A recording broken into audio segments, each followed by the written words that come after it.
এই পৃথিবীতে প্রথম নাফরমানি আল্লাহর জমিনের মধ্যে নারীকে নিয়ে। কাকে নিয়ে? মানুষের প্রথম নাফরমানি নারীকে নিয়ে, নারীকে নিয়ে। এজন্য নারীর ফান্দে যে পড়ছে, নারীর আসক্তিতে যে পড়ে গেছে, নারীর মধ্যে যার নেশা ঢুকছে, নারীকে নিয়ে যে ব্যস্ত হইছে, এই যুবকের দুনিয়াও শেষ, আখিরাতও শেষ। তোর শরীরও শেষ, যৌবনও শেষ, রাতও শেষ, হাতও শেষ, দেহও শেষ, যৌবনের ক্ষমতাও শেষ, আখিরাতও শেষ, আখিরাতও শেষ। কোনো সন্দেহ নেই। যে সন্তান, যেই যুবক সারা রাত উলঙ্গ ছবি দেখে, নর্তকীর নাচ দেখে, জেনা ব্যভিচারের দৃশ্য দেখে, যেখানেই নারী সেখানে পিছনে ঘোরে, ভিন কোনো মেয়ের সাথে প্রেমে পড়ে, নারী ছাড়া তার জীবনে স্বপ্ন সাধনা বলতে আর কিছু নাই। এই লক্ষ লক্ষ কিশোর তরুণের, যুবকের, ইয়াং উঠতি বয়সের ছেলেদের হাতে বড় মোবাইলের একটাই কারণ নারী।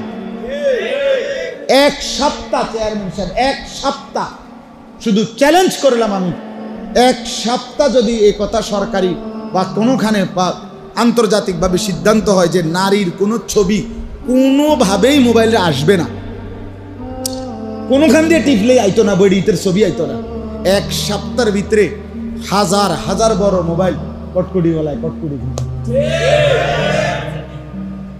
সম্পাপ্রি খাইবে, সম্পাপ্রি মোবাইল দিয়ে কি খাবে? সম্পাপ্রি, কটকুটি। অন্তর কটকুটি নাই মনে নাকি আমরা না? আচ্ছা, আছে কিনা কইতারি না, অনেক দিন হইছে খাই না। ছোটবেলায় খাইছি, কটকুটি খাইছি। আবার ওই যে লাল লাল যে হাওয়াই মিঠাই, এটি যে দিলে যে নাই, এগুলো অনেক কিনা খাইছি। আমার মনে আছে একবারে আস্তা ভালো ওষুধের বোতল আব্বাই আনছে, সিরাপ সিরাপ বোতল, একেবারে নতুন ওষুধ, ওষুধ সব রয়েছে এমন, ফানে আসতে ফালাই দিয়া বোতল বেচা কটকটি লেগে, মানে কটকটি দিয়া। মায়ে জিজ্ঞাসা করছে ওষুধ কো, খুঁজতে খুঁজতে বুঝছে যেগুলো আমরা বেচ চালাইছি। তাইলে নারী যদি হয় রাস্তার নারী, নারী যদি হয় মোবাইলের নর্তকী, নারী যদি হয় সিনেমার নর্তকী, নারী যদি হয় হারাম প্রেমিকা, হ্যাঁ, তো সে জাহান্নামের টুকরা, সে জাহান্নামের টুকরা। তো আমার বাপ, তো নারীর আসক্তি, নারী দোষণীয় নয়, গুনাহ, ভিন নারীর আসক্তি দোষণীয়। নারী মানেই অপবিত্র না, কথা বলেন না কেন? নারী মানেই খারাপ না, নারী মানেই মন্দ কিছু না। নারী আল্লাহ তাআলার সৃষ্টি। কার সৃষ্টি? তো সে মন্দ হবে কেন? নারী যদি মা, সে তো আমার জান্নাত। নারী যদি মেয়ে, সে তো আমার জান্নাত। নারী যদি বোন, সে তো আমার জান্নাত। নারী যদি স্ত্রী, সে তো আমার চরিত্রের, আমার আখলাকের সবচেয়ে বড় সার্টিফিকেট। রাসূলুল্লাহ সাল্লাল্লাহু আলাইহি সাল্লাম বলেন, খায়রুকুম খায়রুকুম লিনিসাইকুম ওয়া আনা খায়রুন লিনিসাই। তোমাদের মধ্যে সর্বোত্তম পুরুষ, চরিত্রবান, উত্তম, যে তার স্ত্রীদের কাছে উত্তম। আমি মুহাম্মদ আমার স্ত্রীদের কাছে উত্তম।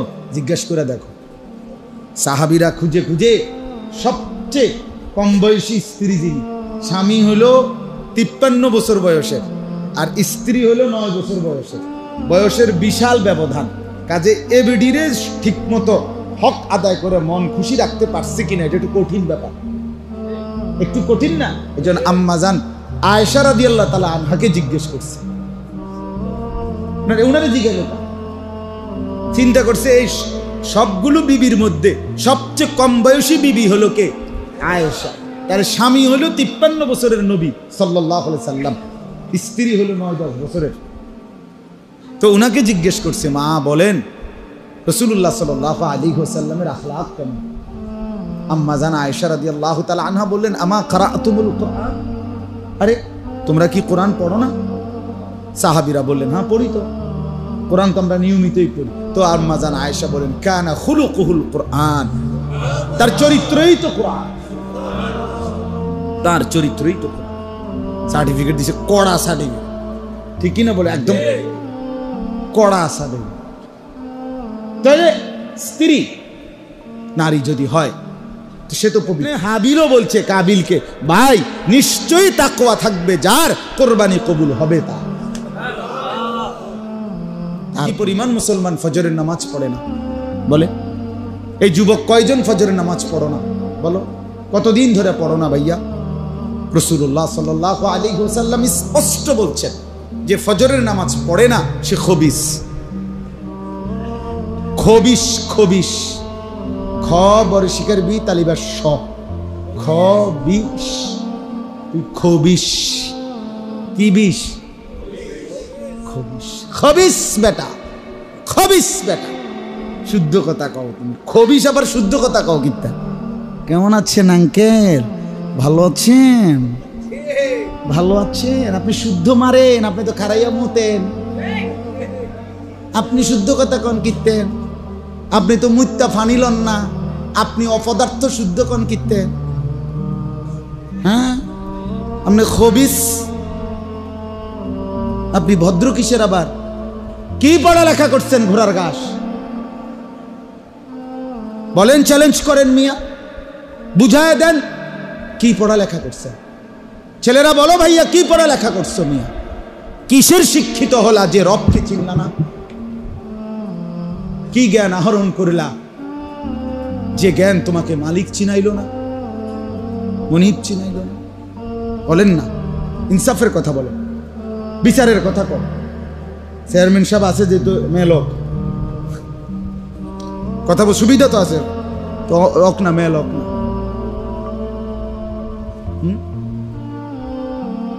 যে পেশাব করে পানি নেয় না, যার শরীরে প্যান্টে মুতের গন্ধ, তার চাইতে নিকৃষ্ট, অভদ্র, অসভ্য আর কেউ হইতে পারে?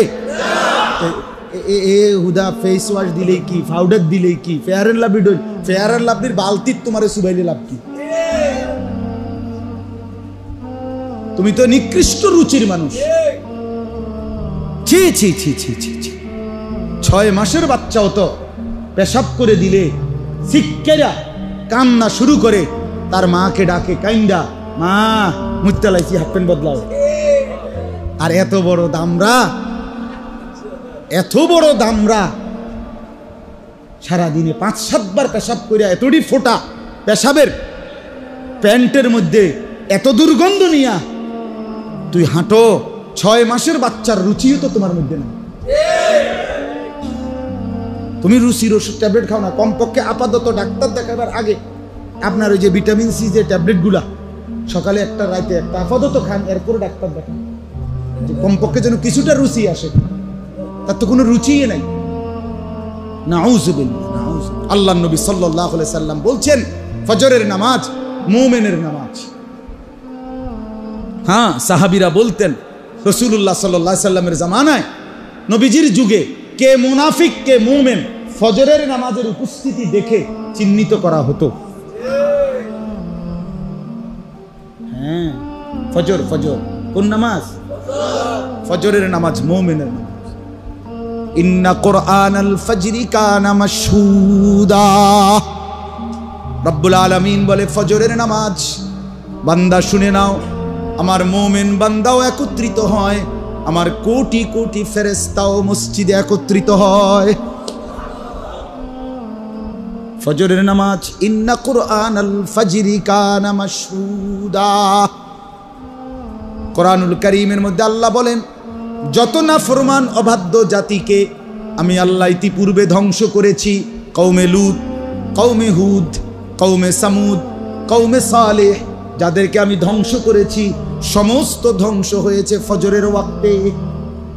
ফজরের ওয়াক্তে বেঈমান ধ্বংস হয়, ফজরের ওয়াক্তে ইমানদারের বিজয় হয়। এজন্য ইমাম মাহদী এবং ঈসা আলাইহিস সালাম দাজ্জালের বিরুদ্ধে শেষ জামানায় চূড়ান্ত লড়াই শুরু করবে ফজরের নামাজের সালাম ফিরিয়ে।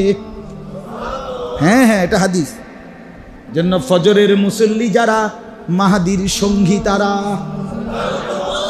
ফজরের মুসল্লি যারা দাজ্জালের বিরুদ্ধে লড়বে তারা, ফজরের মুসল্লি যারা শেষ জামানায় ঈমান রক্ষা করতে পারবে তারা। হ্যাঁ, আল্লাহ তৌফিক দান করে। নিয়ত করেন, সবাই নিয়ত করেন ইনশাআল্লাহ। কি ইনশাআল্লাহ? কোন নামাজ? আবার বলেন, আবার বলেন, আবার বলেন, জোরসে বলেন, জোর হলো না। সবাই মিলে ফজরের নামাজ, ফজরের নামাজ। জিন্দেগি সুন্দর হবে, আখলাক সুন্দর হবে, চেহারা সুন্দর হবে, জীবনে শৃঙ্খলা আসবে, সব কাজের নিয়মানুবর্তিতা আসবে। আপনি ফজরের নামাজ, ফজরের নামাজ ইনশাআল্লাহ বলেন, ইনশাআল্লাহ। আল্লাহকে নারাজ না করি ভাইয়া, আল্লাহকে নারাজ না মা গাররা। আমি তো বলি এমন চমৎকার মসজিদ, মাশাআল্লাহ, দিল তো জুড়ায় গেল। এই মসজিদে নিয়মিত ইসলাহি মজলিস হওয়া দরকার। নওজোয়ান আপনারা দায়িত্ব নেন, মহল্লার নওজোয়ান ছেলেরা, তোমরা ভাইয়া, তোমরা উদ্যোগ নাও। ইমাম সাহেবকে উৎসাহ, মাশাআল্লাহ।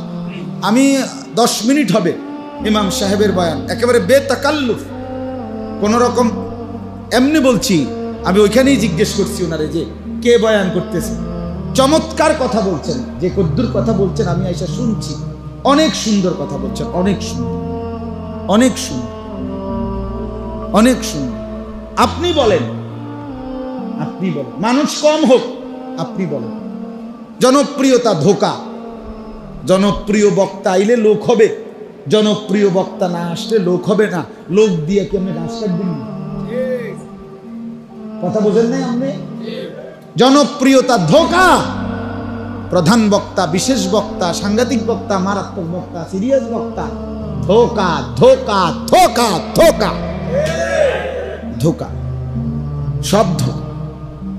ফজরের পরে বলুক, আর জোহরের পরে, আসরের পরে, মাগরিবের পরে, এশার পরে 1 মিনিট, 10 মিনিট, 1000 মিনিট যিনি বলেন আল্লাহর কথা, তিনি আহসান, তিনি দামি।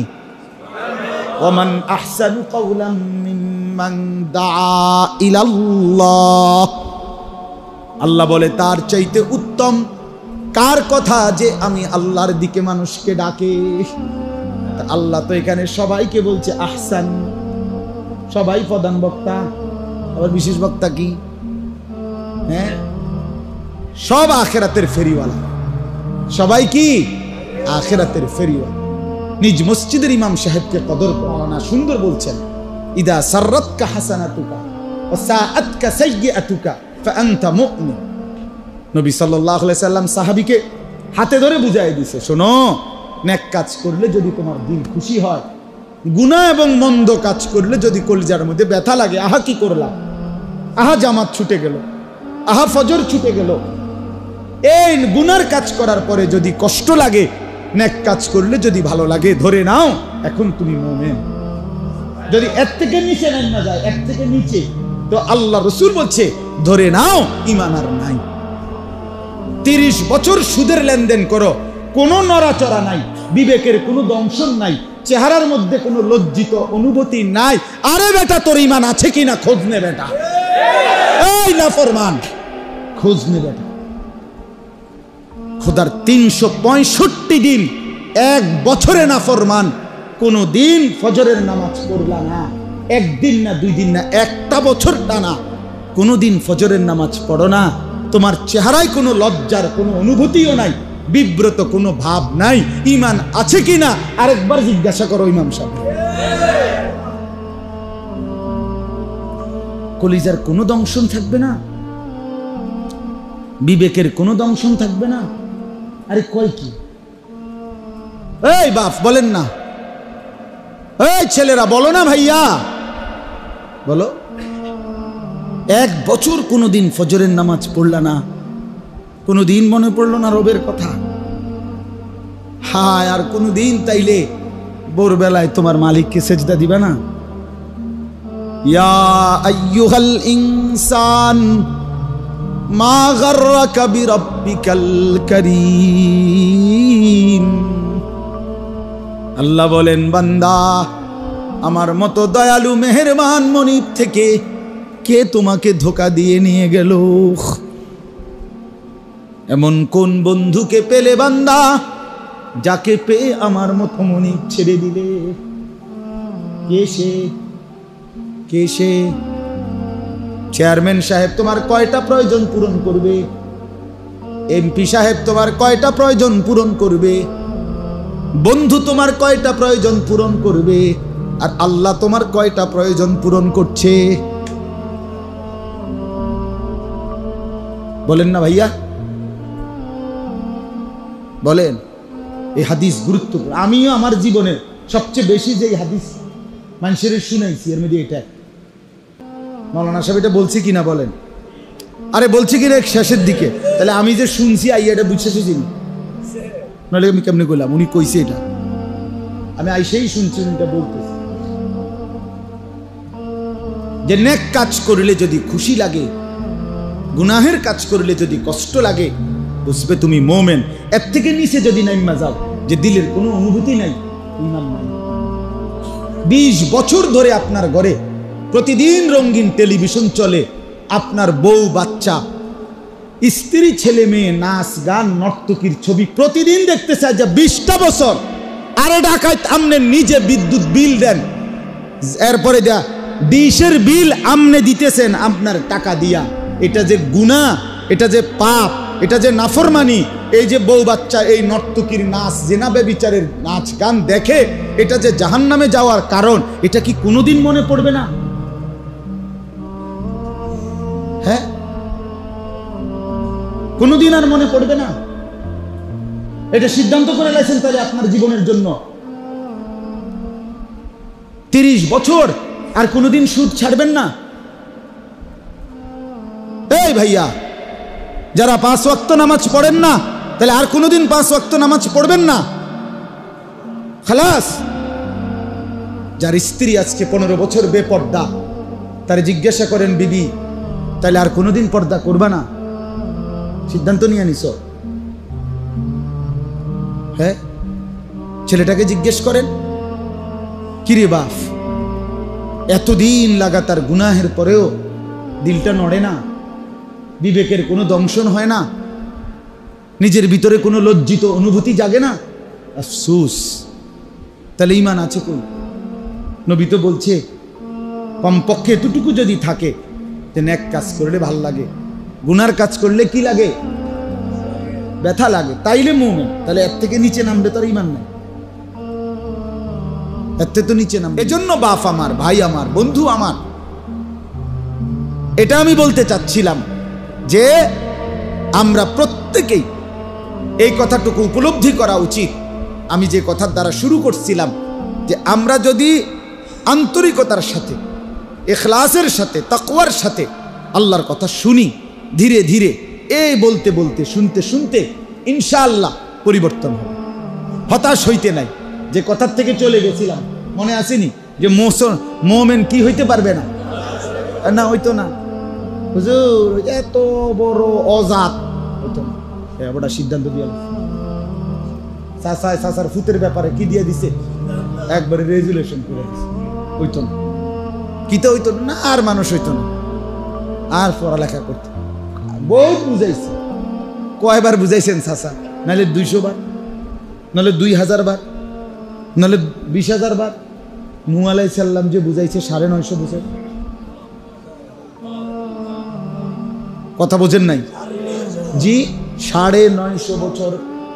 ওয়ালাকাদ আরসালনা নূহান ইলা কওমিহি ফালাবিসা ফীহিম আলফা সানাতিন ইল্লা 50 আমা। আল্লাহ বলেন, নূহকে আমি পাঠিয়েছি তার জাতির কাছে, সে তাদের মধ্যে অবস্থান করেছে 1050 কম বছর, মানে 950 বছর। 950 বছর আর 950 টাকা এক কথা না। 950 টাকা মানে তো 50 টাকা কম, 1000 টাকা। কিন্তু 950 বছর মানে আপনার আমার বাপ দাদা 14 গোষ্ঠী কয়জনের হায়াত? হিসাব করে বলেন। 950 বছর এক টানা নূহ নবী নিজ কওমকে বলে গেছে, কখনো রাতে কখনো দিনে, লাইলাম ওয়া নাহারা, রাতেও দিনেও কোরআনে আছে। নূহ নবী বলেন, আল্লাহ রাতেও বলেছি দিনেও বলেছি। আল্লাহকে নূহ নবী বলছেন, ওয়া ইন্নী দাউতুহুম জিহারা, আল্লাহ প্রকাশ্যে ঘুরতে ঘুরতে বলছি, আসরারতু লাহুম, গোপনে গোপনে বলছি, আলানতু লাহুম, ঘোষণা দিয়ে দিয়ে বলছি, একজন একজন করে বলছি, 10 জন 10 জন করে বলছি, যতভাবে সম্ভব মাওলা আপনার কথা আমি বলতেই থাকছি। 950 বছর বলার পরেও যেদিন নৌকা ছেড়ে দিবে, তুফানের পানি উঠে গেছে, পানি দেখা যায় ওয়াফারাত তান্নুর, চুলার ভিতর থেকে পানি বের হয়ে গেছে। নূহ নবী বুঝছে আল্লাহর তুফান শুরু হয়ে গেছে, নৌকাটার মধ্যে উঠবে, ছেড়ে দিবে। এই মুহূর্তেও 950 বছর পরেও নূহ নবী নিজ ছেলেকে শেষ মুহূর্তেও আবার ডাক দিছে, ইয়া বুনাইয়ার কাম মানা। তো কোরআনের আয়াত। 950 বছর পরেও নূহ নবী কেনান ছেলেটাকে বলছে, বাপ আয় না, ইয়া বুনাই, হে আমার প্রিয় সন্তান, ইরকাম মানা, আমাদের সাথে নৌকায় উঠে আসো, কালেমা পড়ো, ঈমান আনো, সন্তান আমার ভুল কইরো না। ছেলেটা বলছে, না আব্বা, উঠবো না, ঈমান আনবো না। সাআবি ইলা জাবালিন ইয়াসিমুনি মিনাল মা, কোরআনের আয়াত। ছেলে নাফরমান কেনান বলল, বাপ ওই যে উঁচা পাহাড় আছে, আমি তার উপরে গিয়ে আশ্রয় নেব, এত উপরে তোমার খোদার পানি যাবে না। ইয়াসিমুনি মিনাল মা, ওই উঁচা পাহাড় আমাকে তোমার খোদার পানি থেকে রক্ষা করবে। নূহ নবী এখনো রাগ করে নাই, এখনো হতাশ হয় নাই বাপ। আবারও বলছে, ক্বালা লা আসিমাল ইয়াউমা মিন আমরিল্লাহ, বলছে না বাপ, আমার মালিকের আযাব থেকে আজকে কেউ বাঁচাইতে পারবে না। পাহাড়ও না, নদীও না, গাছও না, না রে বাপ, আও না। এখানে আছে তাফসিরে। আহা, বাবা ছেলেটাকে এভাবে ধরে কেনান, নূহ নবী ছেলেটাকে ইমানের দিকে টানতেছে, ছেলেটা ছুটে যাচ্ছে কুফরের দিকে, বাপ টানে ইমানের দিকে, ছেলে চলে যায় কুফরের দিকে। এই টানাটানি করতেছে, বাবা আয় না, বাপ আয় না, নৌকায় আয়, আরে পানি চলে আসছে তো বাপ, ওঠ না। এর সাথে সাথে কোরআনে আছে, ওয়াহালা বাইনাহুমাল মাউজু ফাকানা মিনাল মুগরাকিন, আল্লাহ বলেন আমি একটা শক্ত ঢেউ দিয়া একটা ধাক্কা দিলাম, এক ধাক্কায় বাপ আর পুত ছুটে গেছে, ছেলেটা ডুবে গেছে। ছেলেটা ফাকানা মিনাল মুগরাকিন, ছেলেটা ডুবে যাচ্ছে। নূহ নবী শেষবারের মতো ছেলেটার দিকে তাকায়া দেখলেন, ছেলেটা পানির মধ্যে হাবুডুবু খাচ্ছে, আর ধরতে পারছে না, আর ডাইকা লাভ নাই, ছেলেকে আর ফিরাইবার সুযোগ নাই। কিন্তু খোদার কসম বাপ, নূহ নবী কেমন বাপ দেখো বাপ, এই মুহূর্তেও তিনি হাল ছাড়ে নাই। এবার যখন বুঝছে ছেলেকে আর ধরতে পারবে না, এবার সরাসরি 2 হাত আসমানের দিকে উঠাইছে, ইন্না ইবনি মিন আহলি। এবার আল্লাহকে বলছে, আল্লাহ ডুবে যাচ্ছে যেইটা, এটা আমার ছেলে, দেখেন না আর কিছু করা যায় কিনা মাওলা, ও যে আমার ছেলে। ইন্না ইবনি মিন আহলি ওয়া ইন্না ওয়াদাকাল হক ওয়া আনতা আহকামুল হাকিমিন, আপনার ওয়াদাই সত্য মাওলা, আপনি সবচেয়ে উত্তম বিচারক, আপনি যেটা ফয়সালা দিবেন সেটাই আমি মানি, বাকি আমি যে বাপ। আরেকবার বললাম, দেখেন না কিছু করা যায় কিনা, বাকি আমি যেটাই ফয়সালা হোক, ডুবে যাক আর বেঁচে যাক আমি মানি, কারণ আমি জানি আপনি আহকামুল হাকিমিন। ক্বালা ইয়া নূহ ইন্নাহু লাইসা মিন আহলিক ইন্নাহু আমালুন গায়রু সালিহ। নূহ আলাইহিস সালামকে আল্লাহ ডাক দিয়ে এবার বললেন, নূহ সাবধান, আর একবারও বলবা না ইন্নাহু লাইসা মিন আহলিক, এমন শক্ত বেঈমান তোমার সন্তান হইতে পারে না। ইন্নাহু আমালুন গায়রু সালিহ, এটা তো সম্পূর্ণ বেআমল সন্তান, যার কোনো নেক আমল বলতে নাই। ফালা তাসআলনি, আর কিছু আমার কাছে চেয়েও না। এ তখন তাফসিরে আছে নূহ নবী শেষ হাত নামায় ফেলছে, চার মালিক কি করে দিছে, ফিরাই দিছে। ফালা তাসআলনি, আর কিছু চেয়েও না, হবে না, আর আমি দেব না ফিরাইয়া। আমার বাপ এই জন্য হতাশ না হই, হতাশ হবেন না, বলতে হবে বারবার